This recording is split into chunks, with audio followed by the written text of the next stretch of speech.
situation like that is that there's a clear need to make sure we stay away from the footprint. We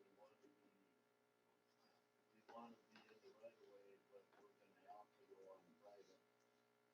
And the bottom line is that there's some negotiation factors that if we go wide and there isn't a willingness to provide a realignment on private property, then the project probably and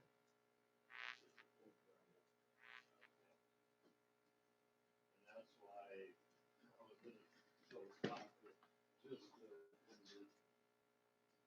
the plat at this point should probably just come through the top of the second.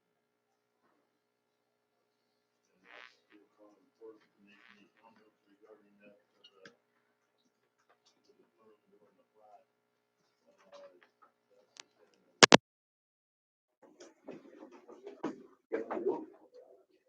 Any possibility of coming in from the other direction? Yes. It's gonna be easier.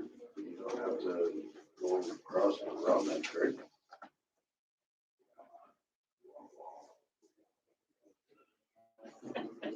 You're asking the wrong person. How can I answer that? You know, like, is that too simple or? That wasn't the request. That would be a longer segment, I believe, of county construction if you choose to construct it. Yeah, it might be longer initially, but in the long run, dealing with a creek going across the roads and stuff. keep in mind now that we're working, that's why we're working in the section line. Yeah. Anything that occurs outside the section line is Trying to private. figure out where we're actually at up there. Kevin, we're not doing all that. We're doing X amount. So that creek and all that is not gonna involve the county. The creek crossing for the development. Yeah, but we're not, to cross that creek and everything, has nothing to do with us. That's, he's gonna be constructing a private roadway off of public right of way.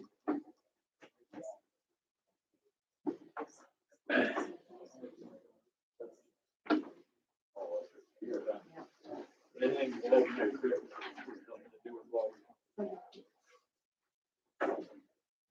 Correct, Gary?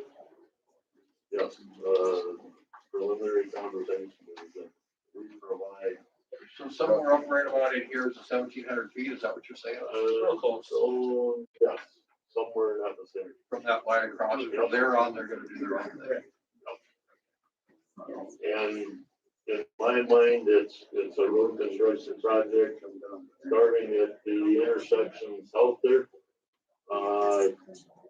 1,700 feet of section line with provisions where we go outside to get around the creek. That's a permanent easement thing. And, we can only deal with public right of way stuff. I certainly don't want to get involved in private roadway construction. Is there a chance to speed this thing up? I don't know if I should even ask this. Can you consult with their attorney? And what Deb and I are both looking for is some legal review thing that the right of way does exist. Because right now, and I've been in and out, so right now, Deb, though, we're for sure that there was that there was a section line road up until 1963. You verified up through that time, right? No. I started, because the first that it would have been closed in the 50s, so I'm up through like 48 through 62. So we have quite a bit to determine. Yeah, just give me the attorney's name and we'll make a phone call. I suggested looking at everything out there would be shorter than 1,700 feet coming in from the north. It's 2 miles from the Hiddenwood Road north to the road that Skip uses to get in. Where's There's Skip's 2 miles place? in Right there. here. Or is that Right down here. there, the road And that's coming in from the north, right by Skip's place. It ends at Skip's, that's where the maintenance is. And you're, That shows it going all the way down to the section Well, it's kind of dotted, so I'm not sure. line. I haven't been up there to see, but yes, You know, it goes right just to looking the, at the right, yeah, the Right rivers to the- or the creek going through there, it'd be easier coming in from that way, you don't have to deal with it. Just my thought, but I'm not the one building the house, so. The agenda was follow-up conversation, I think we've had it. Okay, sounds good. Request from this to authorize advertising for gravel crushing. With the bid opening proposed to be March 2nd of 2021. And it looks like, where I'm at is 55,000 ton in 2 locations. In the event, one of the locations is a gravel pit in Lawrence's by Glenham. If we can, half of 55 is 27.50. If there's still material left after 27,500, I'm going to get every bit so we can close that thing out and reclaim it. And so it's just information for you guys. The other site being proposed is for Skip Rowell up there, like we talked about. He wants us to mine on his property. The dialogue with this other project, nothing's gonna sway from that in the event that we back away from our involvement. Is what I'm hearing. 2 sites proposed. You guys have to authorize me to crush. $1.40 a cubic yard. We have no bid option with Skip yet. But on the technical side, the offer would be $1 a ton, or compared to $1.40 a cubic yard, which is constant throughout the county. There's a likelihood that if this project goes through, that there won't be any royalty payments based on what I explained to you before. He offered the material, had no royalties, for the participation in this road project, and I'll make sure that's on paper before it happens. So, Yeah, I'll make most of the authorized advertising for gravel crushing, 2 sites proposed. Moved by Commissioner Hogard, is there a second? Second by Commissioner Moore, any further discussion? Hearing none, all those in favor signify by saying aye. Those opposed, motion carried. next item, let's consider motion to modify the rates for permits to occupy right of way. We discussed this last meeting.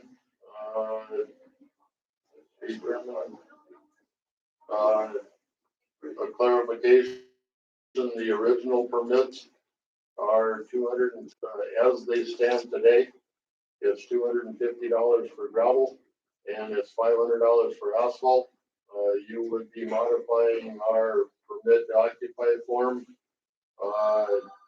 to include filing fees, which is $30, so that would change 250 to 280 and 500 to 530.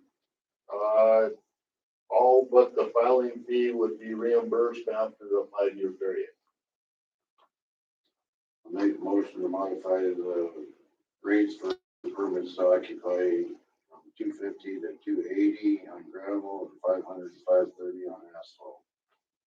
Moved by Commissioner Hogard, is there a second? Second. Second by Commissioner Schilling. Is there any further discussion on them?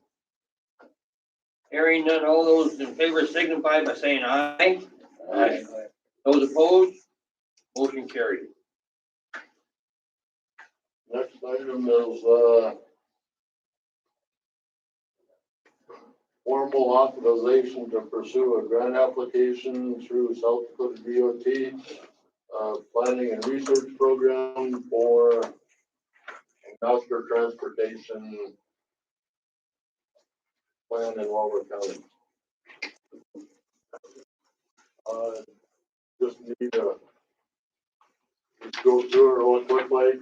It's pencil, it's a draft. I checked major street plan. I checked transportation revenue. I checked long-range 20-year transportation plan, roadway standards development, management system development, and transportation related zoning and planning. Do you feel any other one should be considered? No.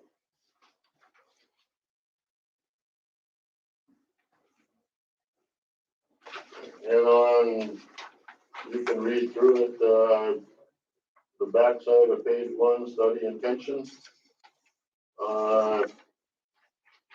That's kind of what I'm looking at.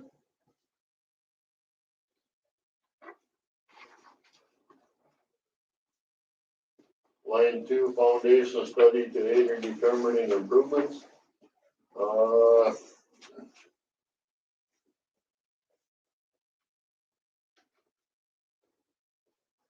There was correspondence that the foundation study expenses could be in the tune of $1,000 a mile. We have 59 miles of asphalt.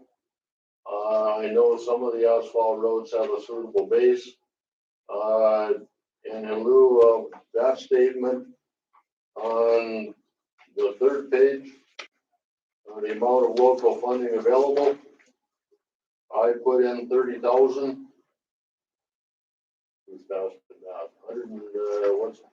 20%. If this is approved, 80% DOT, 20% local.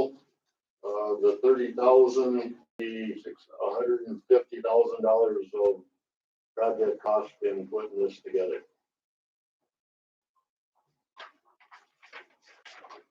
Right? Some of the contacts I made was that if I determine a foundation study that I might have to allocate more than 30,000, I need some assistance. So Bottom line is what the motion is to accept submitting the grant. We don't have to accept the grant, we'll see what the terms are at the time. But at least need to get it submitted. submitted as drafted. Okay. And you moved, Rick? Moved by Commissioner Kane, is there a second? I'll second. Second by Commissioner Moore, is there any further discussion? Hearing none, all those in favor signify by saying aye. Aye. Those opposed, motion carried. Consider most of West use Colbert, fruit plates, scrap iron, as surplus property for direct sale. I'll make that motion. Moved by Commissioner Schilling, is there a second? Second by Commissioner Kane, any further discussion? Hearing Just got a none, question. Oh. When you do that, are you just gonna put something in the paper or something, or how do you, I mean, so people know, that's the only thing I'm asking.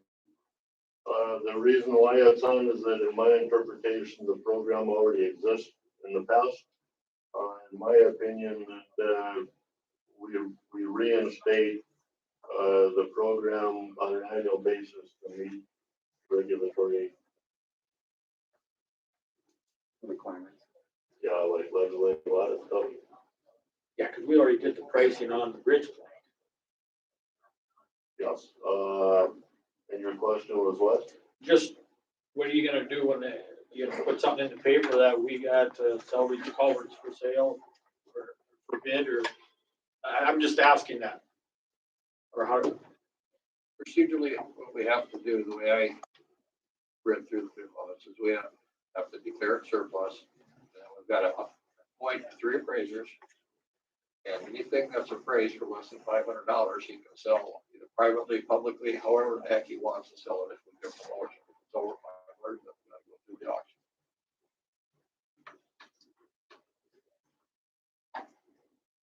May not be the way you've been doing it, but that's the way I read the law.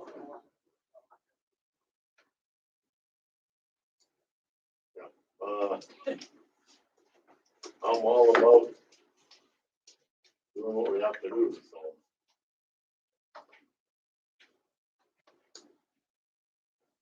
Any further discussion? Might, is the appointment by the board of the appraisers, or? I'll just make a motion like we did before and have authorize Becky to pick 3 appraisers. Just like we did on the grader. Any further discussion? Hearing none, all those in favor signify by saying aye. Aye. Aye. Motion, for those opposed, motion carried.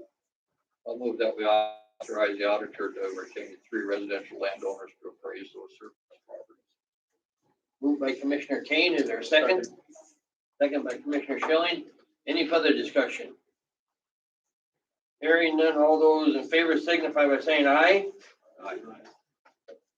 Opposed? Motion carried. I'll move that we authorize the highway superintendent to sell at private or public sale without notice any of those surplus items that are appraised for less than $500. Moved by Commissioner Kane, is there a second? Second by Commissioner Hogard. Any further discussion? All those in favor signify by saying aye. Aye. Those opposed, motion carried.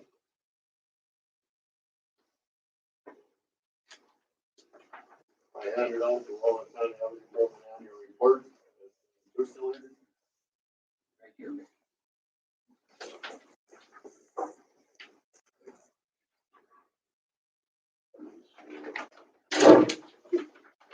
If at any time, specifically the highway department appointments, but at any time, the board's invited if you want specific details on what maintenance activity was done on a specific road. It's in the computer. If we was to print out all of the documents in the computer and the relationship would be like this. A lot of good information in there. Don't hold me to the numbers, but I think we hauled 22,000 tons of gravel this year, and that included contractor assistance. One is if there's 2,080 working hours in a fiscal year as a basis of reviewing, one of them trucks had like 1,900 hours of use on it in the computer, so that's an indicator that we ran the crap out of that stuff. So all information, public information, anybody looking for, it even breaks down that jurisdictional thing in Mobridge, that's individual, 3rd Avenue West, total expenditures on that stuff, so it's all broken down. So.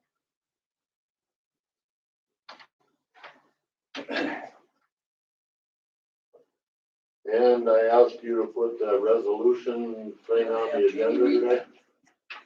That's a resolution that establishes weight limits for fiscal year 21. And also incorporated in it is a request from South Dakota Highway Patrol to have the ability to come into the county to do enforcement. You're probably gonna have to read that. Rick is gonna read it for us, it looks like. I was just reading quietly. You Have Amy read it. I'm not very good at reading. I didn't take that up in school. Resolution Walworth County 2021-06, resolution to set overweight limits. Whereas the ultimate responsibility for the county roads in Walworth County rests with the Walworth County Commission, and whereas the Walworth County Commission has appointed the highway superintendent as the proper highway authority responsible for the care and maintenance of all Walworth County roads, and whereas to preserve the roads in Walworth County during all seasons of the year, weight restrictions must be imposed and enforced, and whereas to preserve the roads in Walworth County during the spring season, weight restrictions and or reduced speeds must be imposed, and whereas it would be beneficial to Walworth County to seek and obtain the assistance of the South Dakota Highway Patrol in enforcing load restrictions on all Walworth County roads.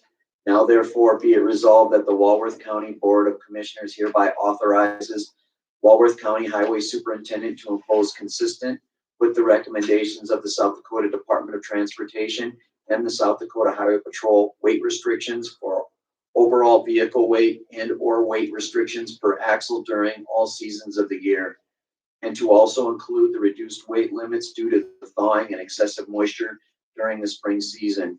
And so resolving, the commission directs the highway superintendent to post notice of weight restrictions as required by law.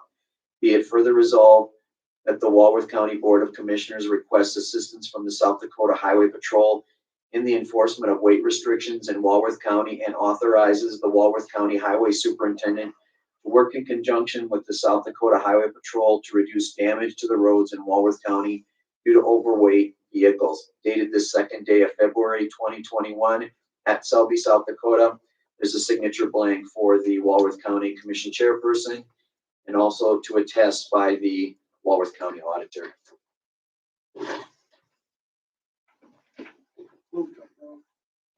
Moved by Commissioner Kane, is there a second?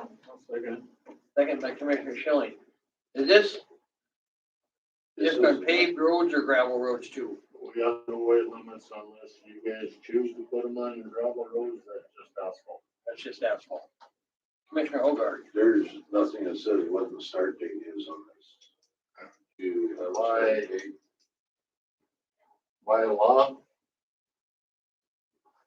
it's February 19th, February 15th, and not to exceed April 30th. The expiration date is optional. If we determine that the roads are still vulnerable, you can extend that April 30th date for a period of time. By resolution. We'd have to come back to Yeah. Okay, so this is gonna go into effect here, February 15th. No, at our discretion. You haven't determined when you're going. No, Right, that's what I was getting at. This is not actually setting a date yet for when you start. if we're dry, we're going into the spring reasonably in good condition. They're definitely not gonna be on the 15th. Any further discussion? Hearing none, all those in favor signify by saying aye. Those opposed, motion carried. In closing, Mr. Chairman, you have original documents to the Fish and Parks agreements, and you have a resolution. I'd like to have them signed and attested to so I can follow through with returning the documents. So, Becky's got to sign them.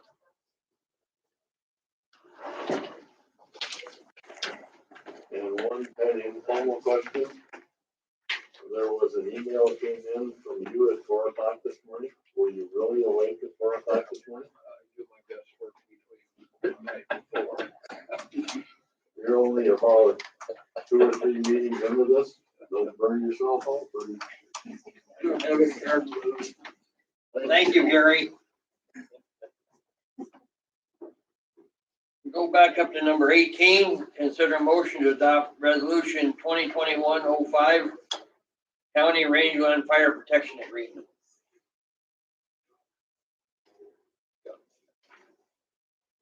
Resolution 2021-05, County Rangeland Fire Protection Agreement. Be it hereby resolved that the list of individuals set forth below are hereby authorized to request rangeland fire assistance on behalf of the County of Walworth as specified in SDCL 41-20A-11. The authority to request assistance is as provided shall continue in full force and effect until terminated or modified by resolution by the County of Walworth County Board of Commissioners. Kurt Rostron, Selby Fire Chief, Kevin Hogard, Commissioner, Jeff Jensen, County EM. Be it hereby resolved that Kurt Rostron, Selby Fire Chief, is appointed County Rural Fire Coordinator for Walworth County. The County Rural Fire Coordinator is hereby authorized to act as a single point contact on behalf of Walworth County in dealing with administrative matters such as burn bans, billings, or questions about this rangeland fire agreement specific to the county. This authority shall continue in full force and effect until terminated or modified by resolution of the County of Walworth adopted the second day of February 2021. I would entertain a motion to adopt that.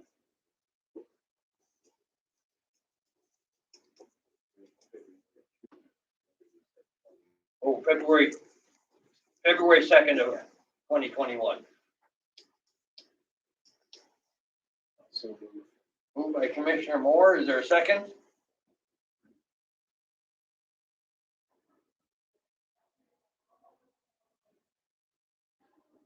All same being, my name is on here. I'll second it. Second by Commissioner Schoen. Is there any further discussion? Scott? So solely then what you're saying then is Kurt Rostron's gonna determine a burn ban, not the commission? Well, that's what this says, yeah. Didn't we give him authority to do that before?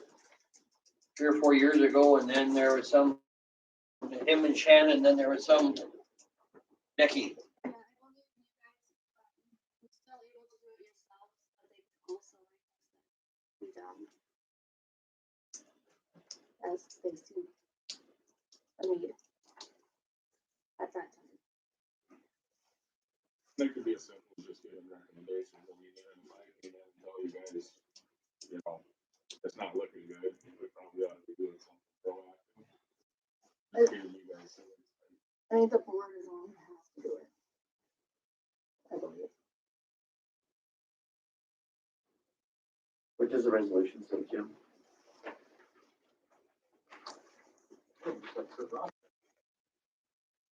Dealing with its administrative matters such as burn bans.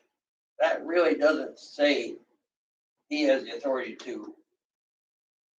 It just says, Put it dealing in. with administrative matters such as burn bans, billing, I still think that the commission has to I declare think that. I don't think this gives him the, at least just from my quick reading, he's the rural fire coordinator, and it just says that he's the single point of contact, which is what we wanted, on behalf of Walworth County in dealing with administrative matters such as burn bans, billing, et cetera. But I still think that I don't think it's giving him the ability to put, but that's just my quick reading, gives him the ability to declare burn That bans. would be more like giving him authority to give someone like we did Mrs. Sticklemeyer to burn some weeds or something, get on a special occasion or something, isn't it? Probably. I read this, I guess, I read this as he's got the authority to do it. Doesn't mean that the county, don't mean we don't. You're just authorizing him to make decisions. Here's the burn ban resolution. I don't know if that'll help.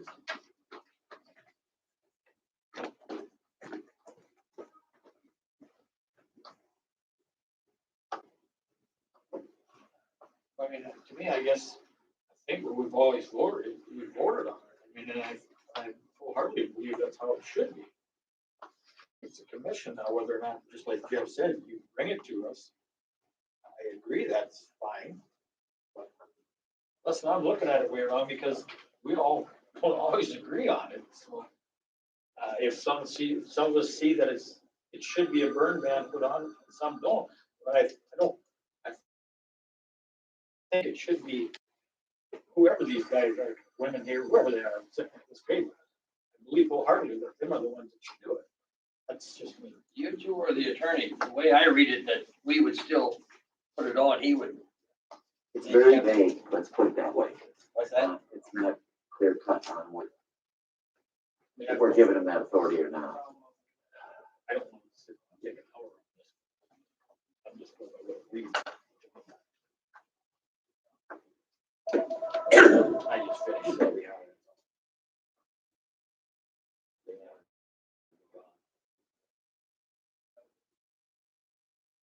What does the board want to do? Second sentence of the authority to request assistance as provided.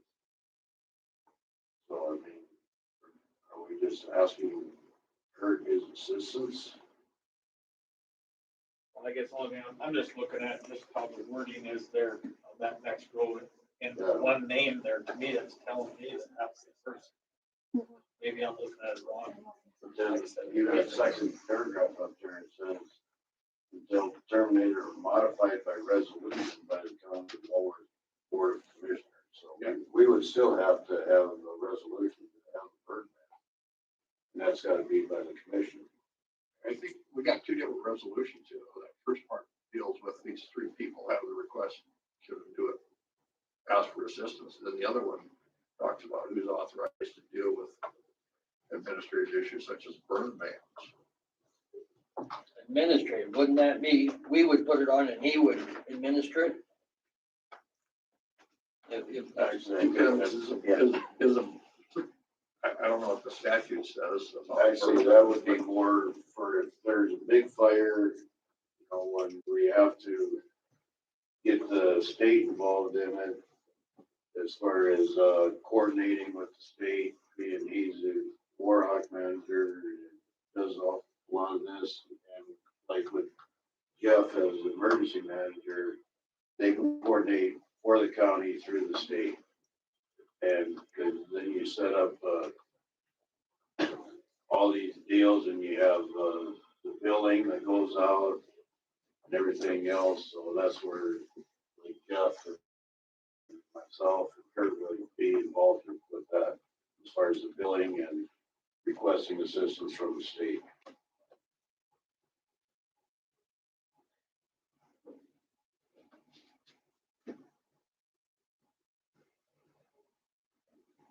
That's what the rangeland fire part of this is. Yeah. Being like wildland 1 and wildland 2 fires that we're dealing with. Generalized. And it still looks to me like we would be the one to impose a burn ban or pass a resolution and they would. Right. How soon does that need to be approved? Say, as soon as possible. Because you could amend it to say that, and another paragraph, just say, be it resolved that any burn ban must be declared by the county commissioners. Wouldn't that clarify the resolution? Is there a statute that says a burn ban has to be determined by resolution? I mean, it's a legislative action if it's law. If it's a resolution, it becomes law. It's not administrative. But is the law say we have to do it that way? I don't know off the top of my head, to be honest. If it does, then I don't think this is a problem because it says that he deals with the administrative stuff. But if we don't have to pass a resolution to do a burn ban, that is authority. I guess that's the question. I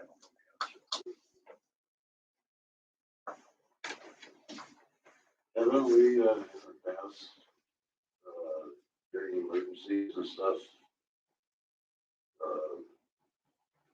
put on a burn ban without having a resolution? We voted on it. Yeah. We always just vote on it. As commissioners, we voted on it to put it in. So technically, a motion would be a resolution. But I mean, we've never done it any other way that I can recall. We've always done it that way. As long as we make a motion, I agree with Scott. I think this board has to have the authority. Too, now whether or not to make it as simple as to take that sentence out of there. But just take the burn ban out of there. I think the commissioner called special meetings once in a while to, Well, I'm not saying we didn't do that. no, I mean, but that's always, the commission always has. I think the done burn that. ban's always been done by resolution by the county commissioner. I believe this is exactly the same condition in place last year, so whatever happens in 2020, I think things would operate exactly the same as they did in 2020 for 2021. It's the same resolution that says it is in effect until terminated or modified. So then would the Becky,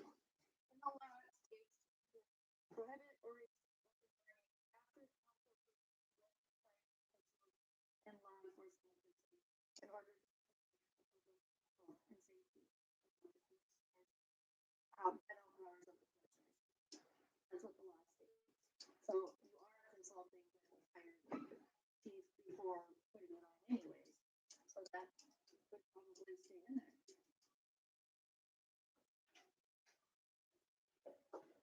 Cause it says that you guys have the power to after consulting with local planners. We have the power to veto. They have the power to enact it.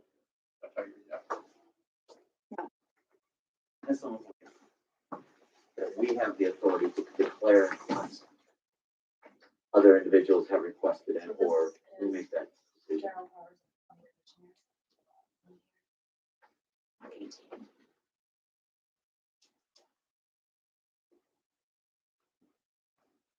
Oh, I didn't know. That makes sense with that. One simple little question. To the extent state law says we have, as the Board of County Commissioners, have the ability to enact burn bans and say that we delegate it. This talks about doing the administrative actions with respect to burn bans, which we have to enact legislative. So I think we're all right because it says it restricts it to administrative acts pertaining to things like. I would agree with that. But I think we're okay. Okay, we have a motion and a second on the floor. Any further discussion? And then so for clarification, any burn ban would have to be declared by the county commission for Wisconsin. All those in favor signify by saying aye. Aye. Those opposed, motion carried. Number 19,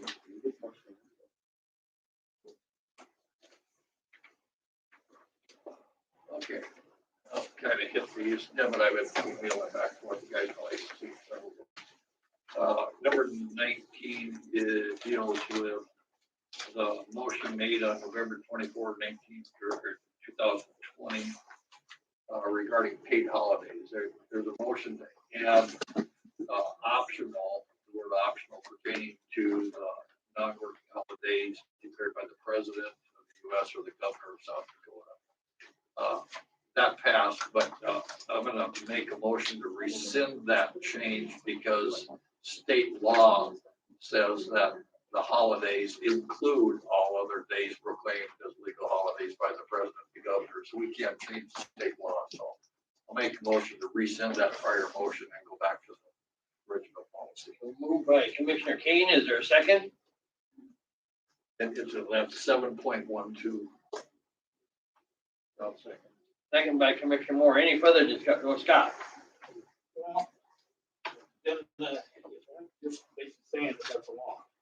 Yeah, it is. Well, then how does other counties with, they break the law? They violate the law. If they're doing something different than the state law, then they're violating it. Yeah.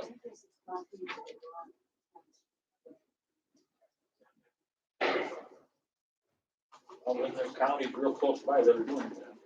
Yeah, well, the state law talks about all the other ones commonly known as Christmas Day, and then it says, and every day appointed by the president of the United States or by the governor of this state for a public fast, Thanksgiving, or holiday shall be observed in this state as a legal holiday.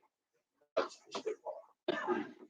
Rick, I think the reason that we did this in the past was there was days that all of a sudden the governor will just say, okay, you get 2 days off here instead of 1 day off. For being, giving them an extra day off for some day. We was saying, well, now we're down to working 1 day a week or 2 days a week. But it was to give us the option to follow her on these other days, not like Labor Day or any of these other ones. There was days that all of a sudden it would be where out of the blue there'd be a day off that was enacted by the governor. So that's why we wanted just to have that option to say on these days that that doesn't fall under this list. If the governor declares that the state is not working this day, why can't we as a county still work that day? It wasn't to say that we're not gonna abide by this list of holidays. it was these special days that got brought up, and all of a sudden, now we don't have anybody working for 3 days a week. I agree with the concept, but that needs to be dealt with in here, not here, because the South Dakota Codified Law 1-5-1 enumerates the legal holidays, and that Okay, but includes that's all legal of them. holiday, that was, another holiday that she just gave, not necessarily holiday, an extra day off here, or an extra day off here. If it's not declared to be a legal holiday, then we don't have to deal with it. If she declares it to be a legal holiday, it's a legal holiday here too. That's what we was coming up with, and they said, well, we have to abide by whatever the state is doing. That's where it all came up with. So that's why we wanted to put it in here, that give us the option. We don't necessarily, for these non-legal holidays, just because the state is getting an extra day off because, I don't know, feels like giving them an extra day off, that we necessarily have to do it up here. Based upon, if the governor says this extra day is a holiday, then we do. Not declaring it a holiday, she's just saying they don't have to work in here. I think she always declares them as a holiday. I kind of agree with Mr. King. That, It says every day appointed by the president or by the governor. a prime example is the day after Thanksgiving. She declares that as a holiday, and we're required to give that under statute. Well, there was other days in there that she was giving out too. That's why I think we still have to observe what she declares. One of the ones, but she didn't actually declare it a holiday. I think she declares them as an official holiday. That's how she Yes, gives well, the state employees. We're not working this day. I don't think she says we're not working. I think she declares it a holiday, but we can, one of the first things that came up, ever since I've been here, we've always had Good Friday off. And then when Dugard was still governor, he declared that Easter Monday was also a holiday. And then I think in that same year, the way Christmas fell, he declared an extra day at Christmas time because of how it fell. I think that's how that started, and she's just continued it. It doesn't say declared, it says appointed by the president or by the governor. So I think you look at what's the intent. Is she saying this is a holiday? And it's a holiday. We have to live with it. Or change the law here. That's why we put it in there, because all of a sudden, for 3 weeks in a row, it was getting Yeah, 2 I don't know. days a week off, and we wasn't getting anything done. Yeah, I don't object to the concept, Kevin. I just say that we can't change state law here. And that's what we were trying to do. We have a motion on the floor and a second. Any further discussion? All those signify by saying aye. Aye. Those opposed? Motion carried. Did more second. Yes. The next one we got pertains to policy number 6.7.1.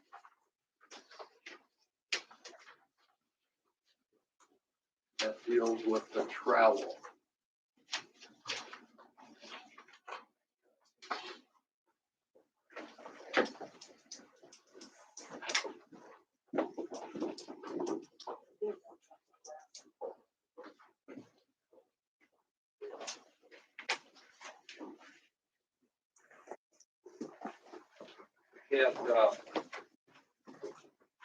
At the December 15, 2020 meeting, had things changed to provide that the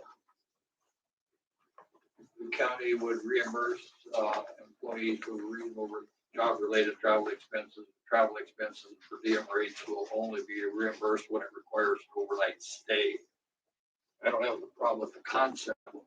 unfortunately, there's a South Dakota law that does require that law enforcement be reimbursed for those expenses when they leave the county. So I would make a motion to rescind the change that was done on December 15, 2020. And if that passes, then I'll make a motion to revise it so it stays the same except for law enforcement personnel would be entitled to those travel and per diem rates if they leave the county to comply with the state law on that. We have a motion on the floor. Is there a second?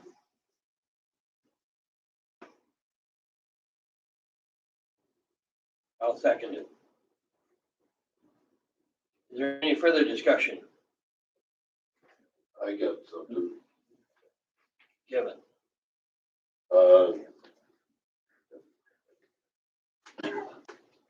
What determines if it's a law enforcement officer? Doesn't law enforcement officer have to have arresting capabilities? That would be my opinion.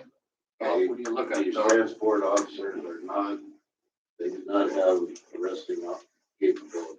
So they do not qualify for law enforcement personnel.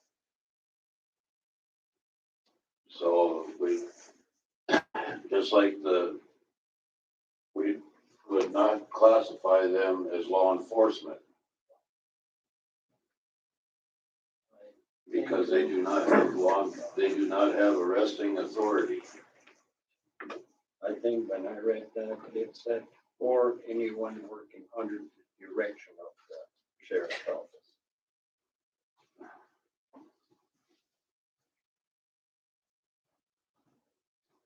Then the secretary could run to Campbell County and have lunch. She works under the sheriff. Now, if she hasn't got a job to do. So she's got to go pick up a piece of paper in Campbell County. She happens to be gone over lunch hour. We have to pay her lunch to go up to Campbell County and pick up a piece of paper because she's gone over lunch hour.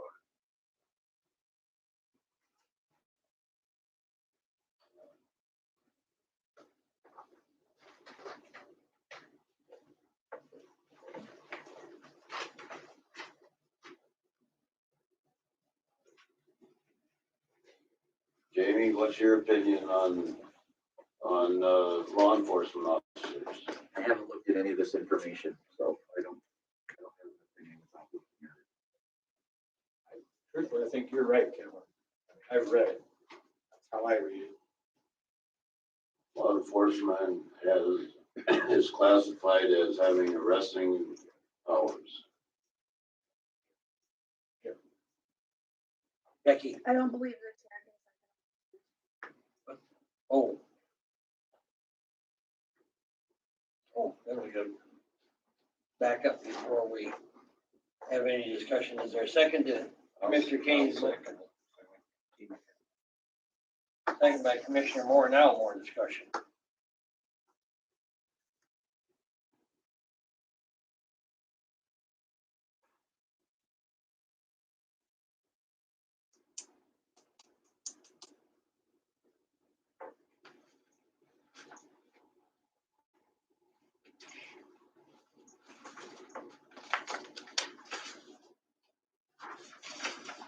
If you got any more information on that.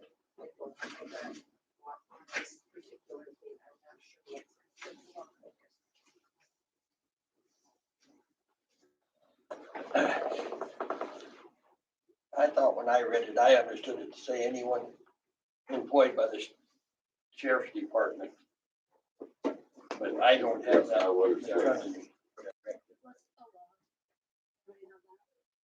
I think what the easiest way would be is we put a definition in our employee handbook of what law enforcement is. We make that determination and then apply it to our employee handbook.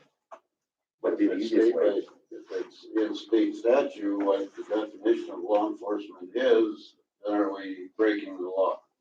It depends on what chapter you're referring to when there's a definition with regard to law enforcement.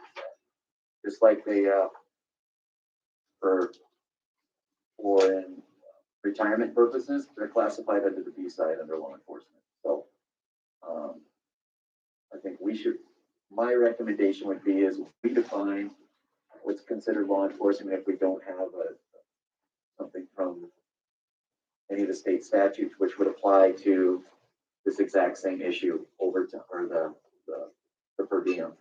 That's how I would look at it. But even getting back to that, this is why they was hired, is to transport, this is their job. They know that their job is to go drive somebody somewhere. They know that. So why are they getting an extra benefit because they're accepting a job that they have to drive out of the county? That's what I don't understand. This is part of their job. They accept it. But now there's a big deal.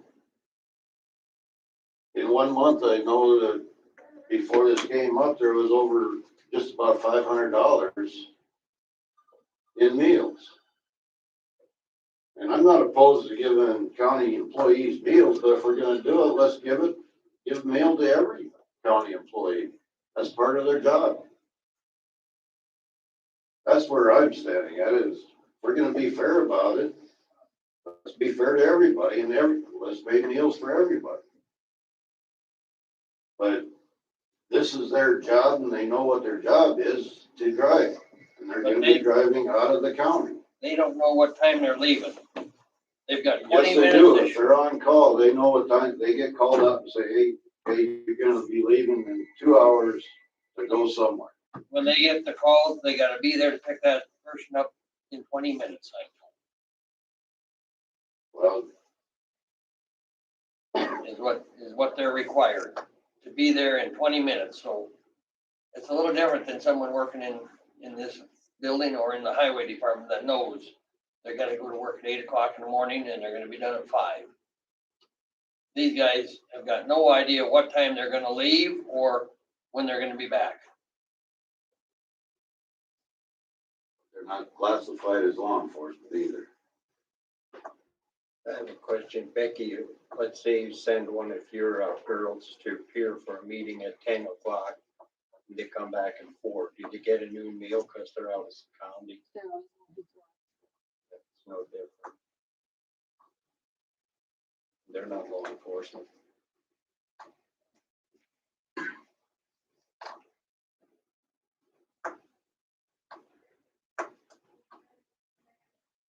I guarantee you, I've attended meetings in other counties all the time and I don't get a meal or I guess I never thought about putting in for a meal. But we don't automatically get it, you have to put in a voucher for it on it. Well, they was automatically getting it and that's why this whole thing got brought up. And then we have, I think. Because we don't get the vouchers every month for all the meals for everybody. It goes into their paychecks and we don't do that every month. We don't sign paychecks every month either. So when we're signing paychecks, we don't know how many meals are in there. That's not included in their paycheck, is it, Becky? No.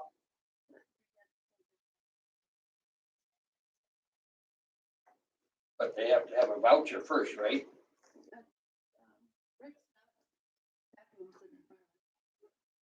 Yeah. The mailboxes that have been submitted. And then we have limits on what you can have for each meal. I don't remember exactly what. 6, 10, and 15, I think, or 6. Are we ready for a vote? I guess fair is fair. That's how I look at it. They knew it going in, exactly what their job is, how you look at it.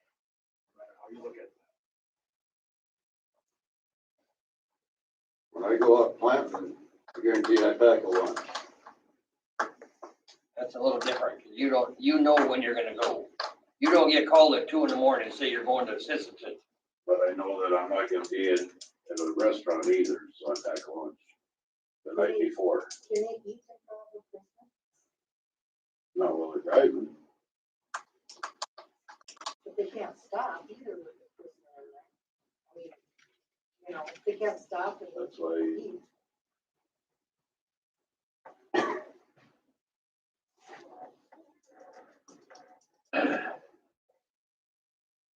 Are you still looking, Rick? Yeah, I'm just trying to see if we can find a definition of law enforcement. That would be applicable. Hard and difficult. I won't be able to get it done. I know I've seen it in there that the law enforcement has arresting authority. When you look at the Fair Labor Law Act, you try to determine the same thing. Arresting authority is an incident of that. You determine law enforcement as to whether you qualify for overtime, you don't. You know, to determine which part of the sheriff's department you don't have to be overtime to.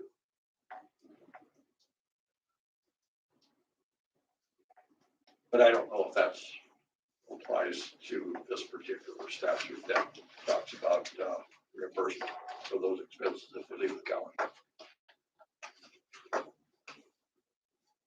We just we'll go by roll call. Commissioner Hogard, So well, do your motion again. My motion was to rescind the prior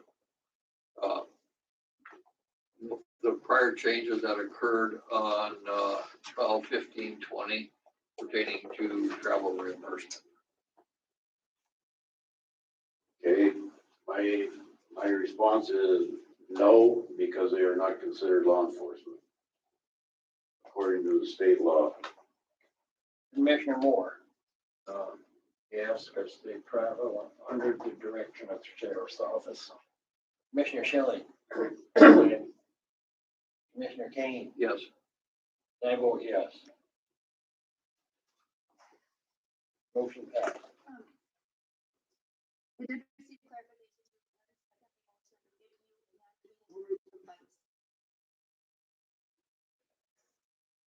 Okay.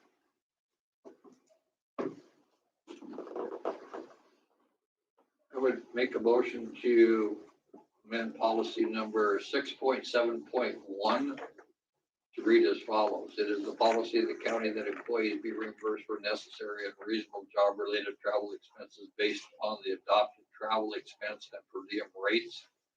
Travel expenses and per diem rates will be reimbursed to employees when the job requires an overnight stay, except for law enforcement personnel who shall by state law be entitled to travel expenses and per diem rates when their job duties require they leave the county.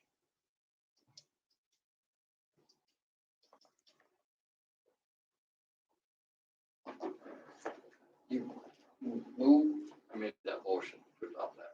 moved by Commissioner Kane. Is there a second? I'll second it. Second by Commissioner Moore. Is there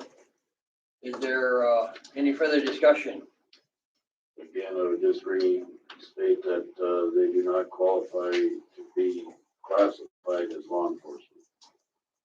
This, if they don't, then they don't get the meal. So that would come to a legal opinion from the state's attorney as to whether the transport people are law enforcement or not. Our sheriff is, without a doubt, our deputies are, without a doubt. Doesn't this just, I don't think this necessarily says they have to be law enforcement. They are personnel of law enforcement, and this says law enforcement personnel. Which means that they would technically have arresting authority, and they do not have arresting authority, so they are not considered law enforcement personnel, according to state statute. I think that's, our state's attorney may have to. Yeah. Secretary's law enforcement personnel. They do not have arresting authority. That has nothing to do with personnel. If we change the word personnel to Employee. officer, Put in an officer, They're transport Because- officers. transport officers are not law enforcement And it comes down to a legal definition that we'd have to make a determination on. My recommendation would be is we should probably put what a definition of is in our employee handbook. That way, we already have it right in the employee handbook. This is the definition of law enforcement for the purposes of this employee handbook. Or this is the definition of Walworth County Sheriff's employees is defined, and then that way our employee handbook would then reflect what our intentions are. Does that kind of make sense? It does to me. I guess that would eliminate the issue that, the semantic issue that we're dealing with. Because we can make a definition of what we want to make the definition as. That way. To the extent that complies with that Correct. statute. Correct. We have a motion on the floor and a second. Is there any further discussion? So we're gonna we're gonna vote on this and then find out that, according to state law, that people are not law enforcement until we get it changed. Yeah, to me that, I think we probably need to do that step before. I'll make a motion to rescind my prior motion. Maybe we should have done that before the last motion too, so. Okay, Because that technically right motion's now, been we're in the rescinded. same boat as the last one.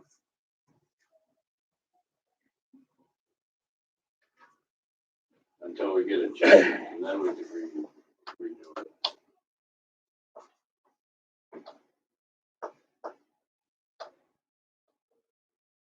The last one's already been passed and voted on. I think the easiest thing would be is to put on our next agenda the addition to the employee handbook, what the definition is with regard to our employee handbook, as long as it doesn't violate any state statute, for inclusion into the particular per diem and other benefits, who we intend to have that fall under.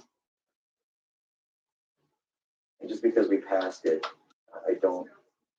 we can always define what it is at the next meeting. I don't think there's a need to.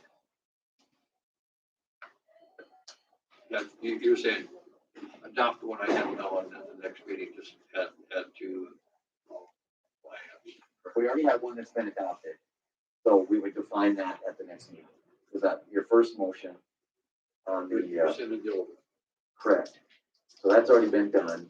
So the only thing that we need to act on then is you've withdrawn a motion, and so therefore we can provide the definition next meeting and vote on the definition to add to the employee handbook, and then vote on your motion that you just withdrew. Now we're back. Yeah. Between now and then, we're back to where we were. Correct. In November. Correct.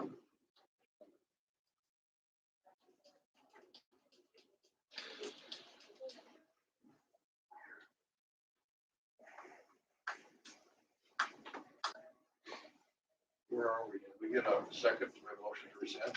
Yes. We have to vote on that to rescind it. All those in favor signify by saying aye. Aye. Those opposed, motion carried. Comp time, which we discussed in January.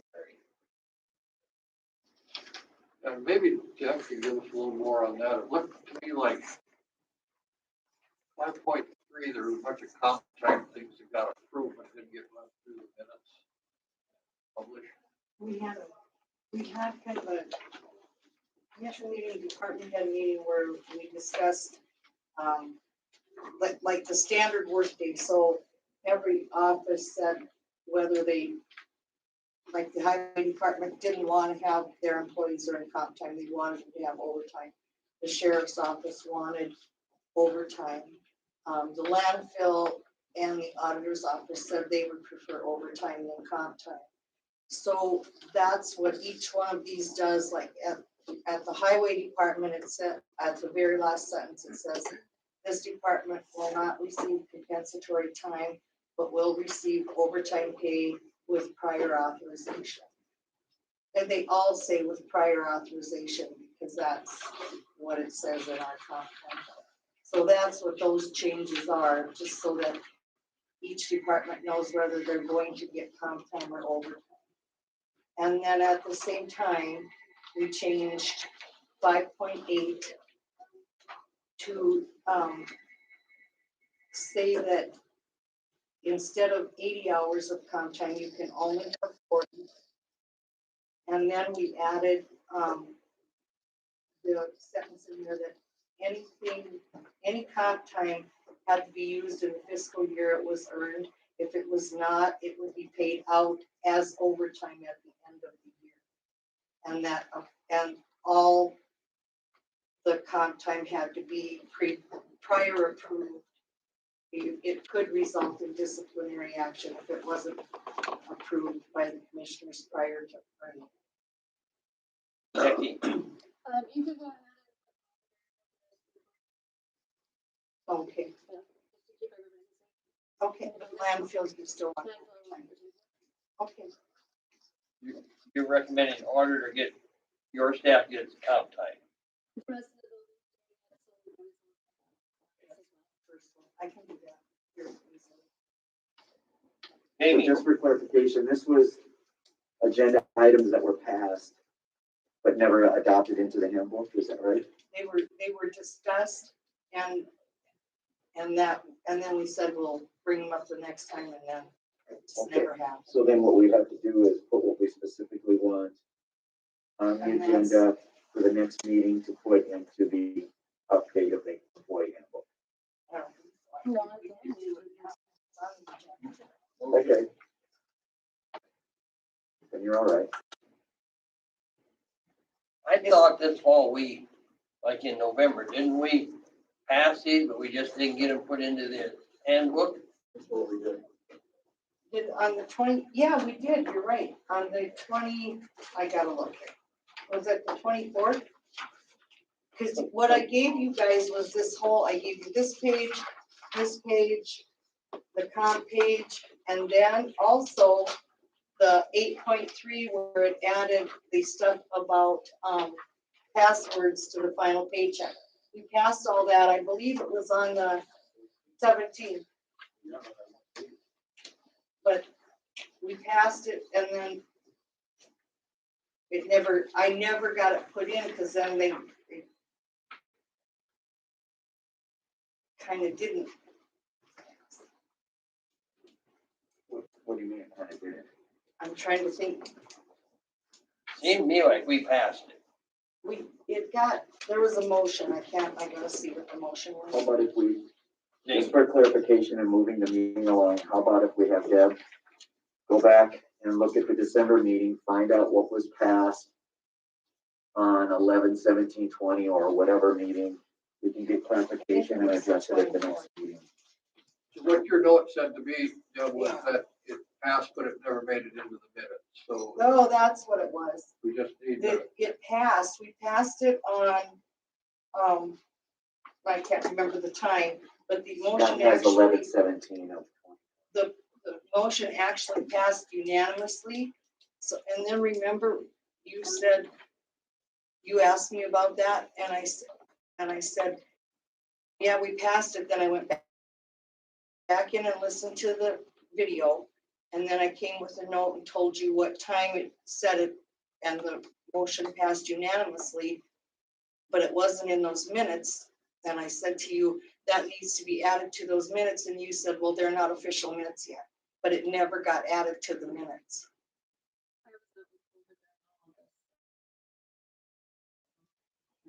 Yeah. I called you and mentioned it to you, Yeah. didn't I, Becky? And then you sent me a note, yeah, we gotta revise those minutes and And when I checked, it still wasn't on the official posted minutes, so. But I can just change it. Somebody else told me to add it or Right. just read the motion or something. So I never actually made the actual changes to the personnel policy because it wasn't actually in the minutes yet. So how do we fix the minutes? Motion or? Yep. Okay. That's what I agree with. Correction to the minutes. When we come back and since we're talking about minutes now, I think you should probably put on the agenda for the next meeting modification of the November 17th minutes correction, and just put in there, this was not reflected in the previous minutes. You vote on it to put it in the minutes as it was done but not listed, and modify your official minutes of the November 17th meeting. On our agenda, it says consider a motion to reapprove the 8.13 approved on 11/17 and published in the minutes. We should probably have something specific worded, what we want. to That's put in not those minutes. specific enough. That's your decision to make. Not mine. No, the whole goal is to make sure we have accurately reflected minutes. That's, if you can, as a group, feel that what you're doing is actively going to be reflected and that we're correcting any errors in the minutes, then I'm in agreement with I would say wait until the next meeting so we can spell out, because we have nothing in the minutes anyway. So please spell it out so we can get it put in there. Okay.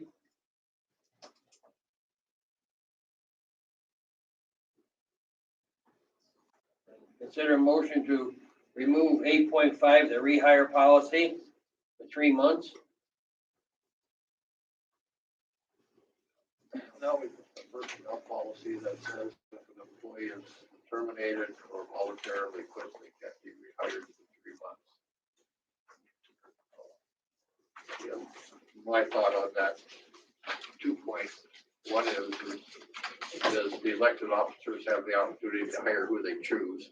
So we can't stop that because they have the right to hire who they choose. The other is that we should be able to make that determination depending on the facts. If we want to hire somebody, we don't, those that we have the choice to make. So I'd make a motion to rescind that policy 8.5. Remove that from the personnel policy. Pardon me? To remove that from the personnel Correct. policy. Moved by Commissioner Kane. Is there a second?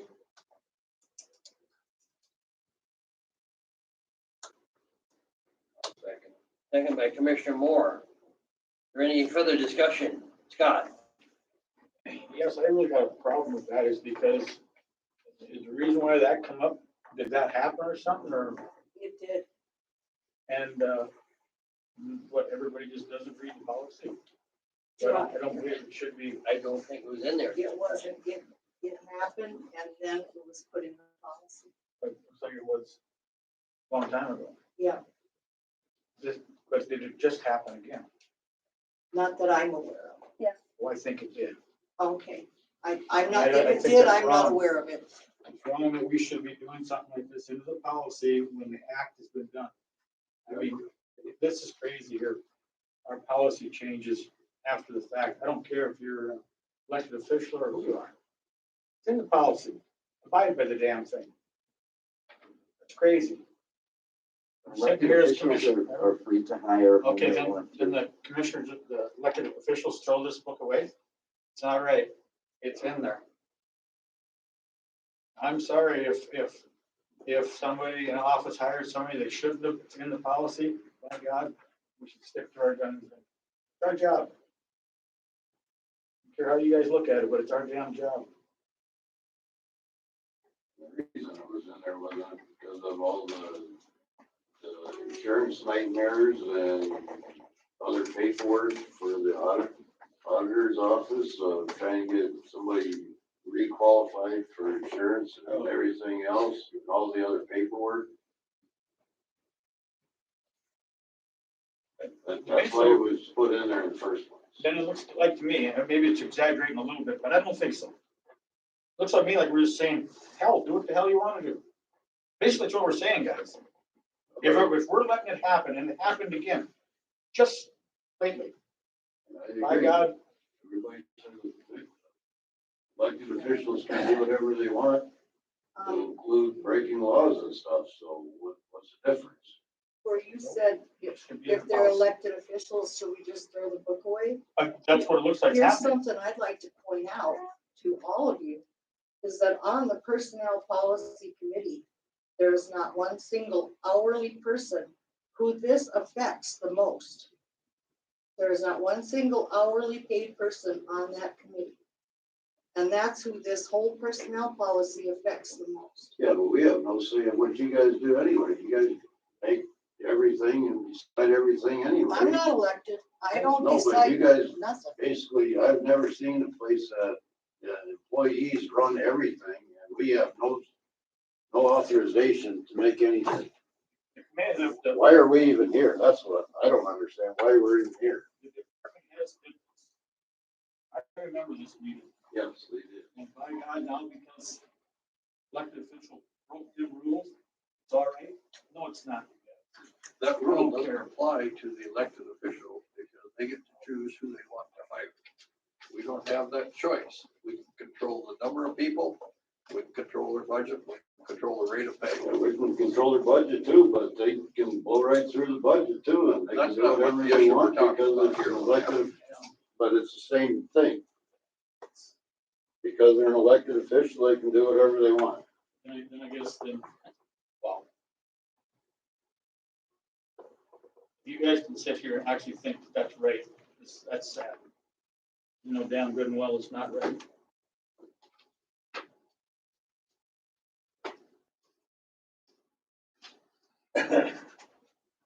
You know, He broke the law, broke that right there. By God, he should be held accountable for it. Whatever the hell happens, no way we should allow that. I don't care.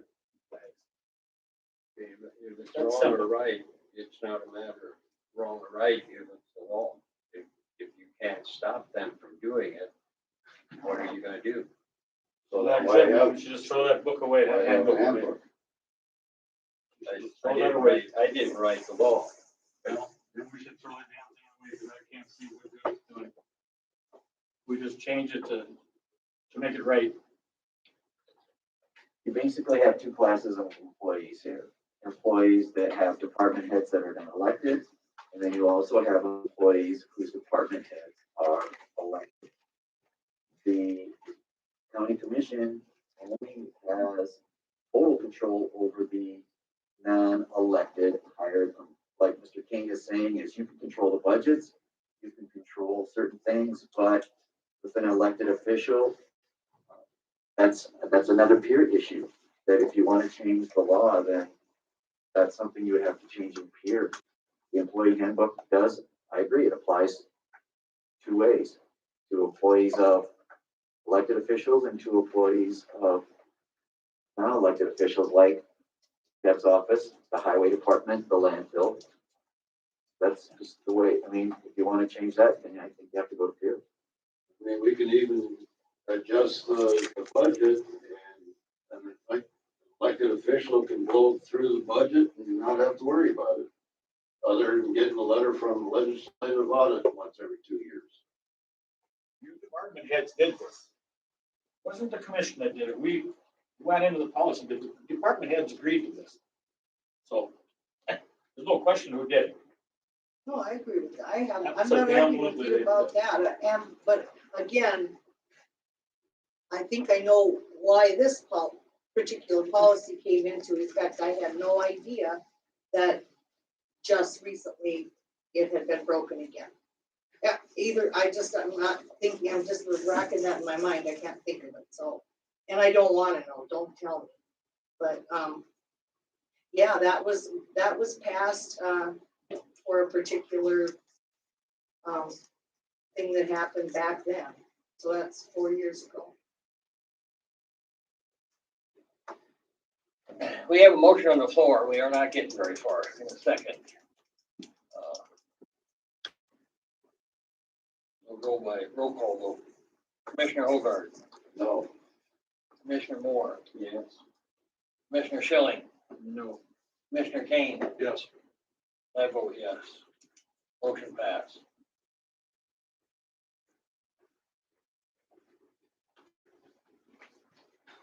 Becky, I think we'll skip that this meeting, unless anybody has any information that you wanted to point out.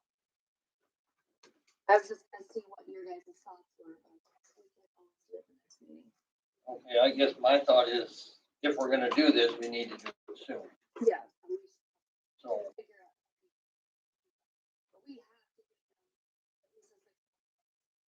I would say January 1. January would be the best. So I don't know. Get together and talk about it, or I'm not gonna be here. Maybe you and Dwayne and Scott. Okay. And would have time to visit about a little time. Okay. A little bit sometime, okay? Spring workshop. Just got an email on that workshop down in Pier that's coming up on March 17 and 18. I don't know anything about it. If I does one, is it worth going to or? March March 17th. How come I changed it from I think it's a good, Wednesday, good Thursday? one. I don't know. A lot of money out of that one for the town. Normally it's I think it's Wednesday, very Tuesday. educational, if you can get away. I think it's very educational. I do. I'm gonna go. They have some really good speakers. I would sure plan on going at this time. 7? I doubt if I'll go. I don't know why they changed it from a Monday, Tuesday. It's what, Wednesday, Thursday. Did you? Yeah. You got Rick or Dwayne down? Do we need a motion in order to get the motion to approve the payment of the registration fee? It'll come into the claims for the next meeting. Then you guys just approve the claims. It'll be one of the claims. Any old business? Just have one thing real quick. Gary Byron and I have been kind of working hard on memorandum of understanding with regard to the city of Mobridge and 911. To make sure we're all on the same page. Do you want us to, have that on the agenda for next meeting so you can approve that before we shift over to Mobridge, or you want to have Mobridge approve it, or how do you want us to address that? Nice to know what's on there. Yeah, I think. I agree. That's all. We should know before. we get that far. That's all I have. Any new business? Did you, set a new board yet? We met the other day and they appointed, Roger Bauman and Dave Ritter to the weed board. Roger Walker. Roger Walker. I don't know why I always use Roger Walker. Thank you. And, Dave Ritter. The two more resigned and they've got some prospects for weed supervisor. And it's gonna be hard to replace Dave. So you quit as a sprayer, but he's on the board. He volunteered to be on the board. He's volunteered.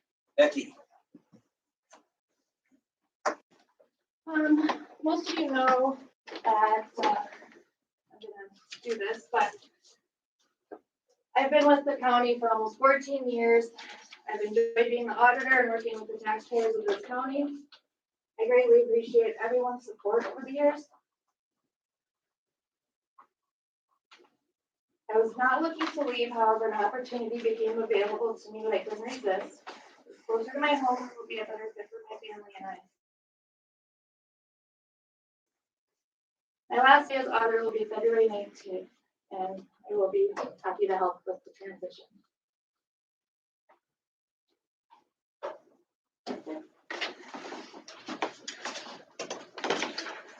I hate to see you go. You've done a tremendous amount of things for this county, and I hate to see you go. I wish you'd reconsider. If I can tell you. we probably need to entertain a motion to advertise for that position. We'll put it on the next meeting. Yeah, I'll have an official resignation on the next meeting, so you just have to do it. Okay. I definitely have as an agenda item, folks, how you want to do that. One other new business. Deb gave me this release for the Porline deal. Does that have to be on our, Yeah, but- yeah, on our agenda, or can we do that? I thought that was gonna get added this morning. I don't think we added it. No, we didn't have. No, and she How's brought that it. gonna mess up your closing? No, we've already got it indexed against. Okay, so we'll just put it on next meeting, if that's all right. The satisfaction, if that's not gonna mess up your closing, and just put that on as agenda item to vote on next meeting. Okay, Oh, I think you can just sign it. It was already voted on to accept the compromise. That was. Was it? Okay. So then, yeah, you don't need to have Okay. a, I'll just be signing it, it's already been approved. The payment was made. Thanks Given for to the clarifying that. registered.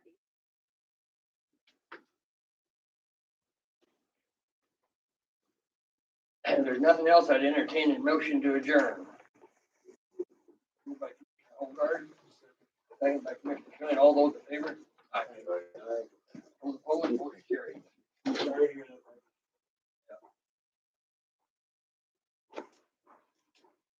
There will be some hard shoes to replace, or refill, I should say. Whatever the problem. I'm not accepting your resignation.